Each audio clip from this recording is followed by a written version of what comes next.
एक सुद्धा अशी अट नाही जी शेतकऱ्याच्या विरोधात आहे.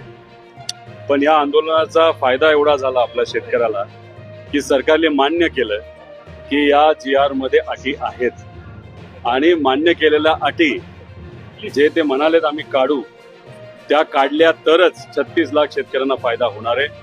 आणि आमचं एकच मत आहे की आम्हाला याच्यात राजकारण करायचं नव्हतं. राजकारण करत राहिलो असतो तर वेळ गेला असता, फाटाफाट झाली असती. राजकारण आल्यानंतर सामान्य लोकांवर अन्याय होऊ शकला असता. त्यामुळे शेतकऱ्याचा कुठेही अन्याय होऊ नये म्हणून आम्ही भूमिका कुठेतरी समजूतदारपणाची घेतली. सरकारबरोबर एकदा चर्चा करू, मुख्यमंत्र्यांबरोबर चर्चा करू आणि आम्ही एकटं पक्षातले लोक जात नाहीये. आम्ही फार सगळ्यांची नावं त्याच्यामध्ये राजू शेट्टींपासून सगळ्यांची नावं घेतलेली आहेत. ज्याच्यात आपण नवले भाऊंचं पण आहे, त्याच्यात जयंत पाटील शेकाप सगळे आहेत. त्यात आम्ही तुपकर यांचंही नाव घेतलेलं आहे, त्याच्याबरोबर बच्चू कडूंचं पण नाव घेतलेलं आहे.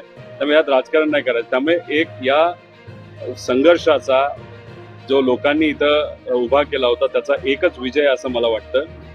हे सरकार जे आधी म्हणत होतं कुठल्याच अटी नाहीत ज्या शेतकऱ्यावर अन्यायकारक आहेत, आता हे सरकार त्या अटी आहेत हे त्यांनी मान्य केलं. जर मान्य केलं असेल तर नक्कीच उद्या जाऊन ते बदलतील अशी अपेक्षा. पहिली लढाई जिंकली. ते आता शेवटी ही सोपी लढाई नव्हती आणि जिंकली असं आपल्याला म्हणता येणार नाही. पण कुठं ना कुठं तरी आपण विजयाकडे आता चाललेलो आहोत एवढंच मात्र म्हणावं लागेल.